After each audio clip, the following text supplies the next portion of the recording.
This is Mutton, and I'm Beth. And in this video today, we're going to take you along on our journey from South Fremantle through Dumbleyung, up into a night at Marvel Lock, and then finally we'll end up in Kalgoorlie. Enjoy the ride.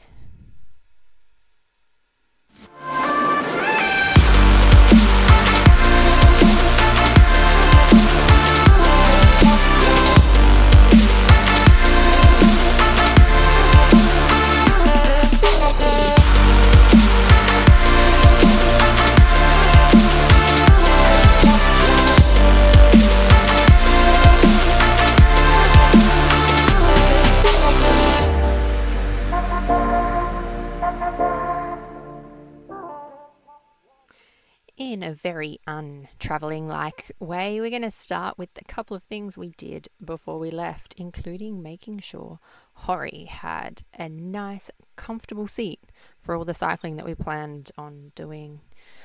This was in our final preparations just before we went on the road. So, as you can imagine, lots of last-minute things on the car and caravan, and picking up our little traveller for the first 6 months of our trip in Frankie, and then we finally got on the road. Not going to go into the details of that day, but it ended up being way later than we hoped when we left. From memory, it was about 6:30. We headed off in a southeasterly direction towards a little town called Dumbleyung. Dumbleyung is about 300 kilometres southeast of Perth and has approximately 300 people. Strange place to start our little trip, but at the time, one of those 300 people was my sister. So even though we left off late at night after a ridiculously tough day, we knew we were going to get to my sister's house where the dogs will be able to adventure out into her backyard, and we would be able to catch a breath. So as you can imagine, this isn't actually our drive in because it was dark when we drove in, but this is what it looks like as you drive through the small little town of Dumbleyung in the wheat belt. It's actually a really cute little community, all the essentials, and surprisingly close to larger towns, essentially, where you can get more than you require. This, as you can see here, is the tavern. This is what's commonly referred to as the Goaty.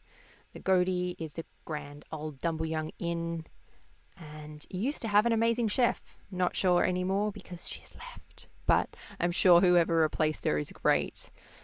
The main strip is full of amazing memorials and statues, tributes to people past and present, different organisations that have made Dumbleyung the town that it is today.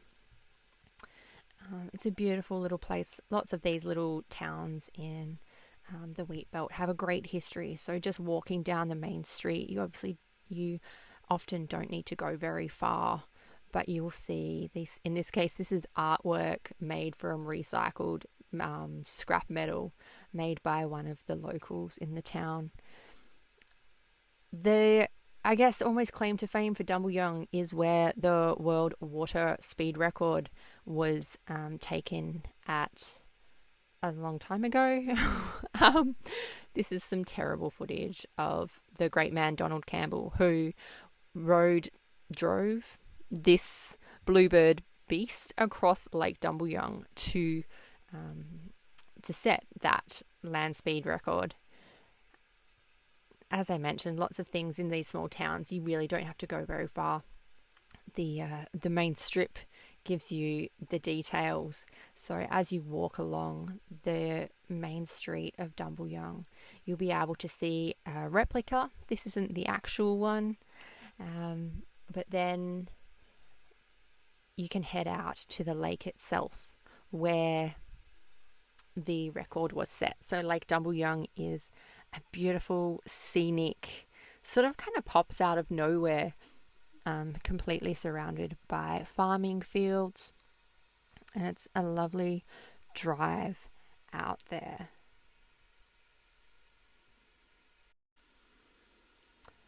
As you can see, beautiful twists and turns, and then the lake suddenly appears on your left. We were super blessed to have a nice, beautiful blue sky this day, and it was April, so it wasn't too hot, wasn't too cold. It was a lovely day. And then after all your twisting and turning on a gravel road, which is actually quite a pleasant drive, not too many corrugations, then you pop up over a hill up to the lookout, and you can see Lake Dumbleyung. You can't actually see the whole thing. I'm not sure, unless you're in the air. It might be the only time you would be able to see the entire Lake Dumbleyung. It is a really large lake with lots of little nooks and crannies, but the lookout is stunning, and you can spend quite a bit of time up there having a look, having a read through the history of the place and the history of Donald Campbell and the record that he set.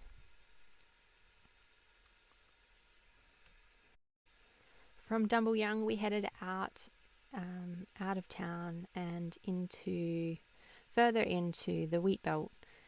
So as you can see here, this is farming country, lots of paddocks or fields depending on where you are in the world, and this was all new to us, so we were doing lots of karaoke. I'd love to say that our karaoke skills have improved in the time that we've been traveling, but sadly I don't think that they have. Lucky for you, YouTube doesn't allow us to share our karaoke skills because of copyright issues, so you get spared from that.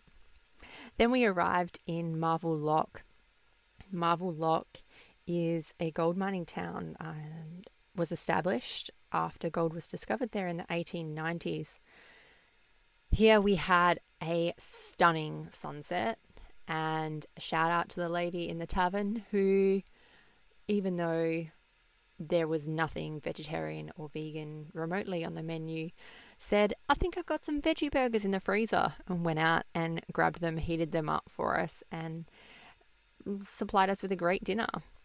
From Marvel Lock, we headed into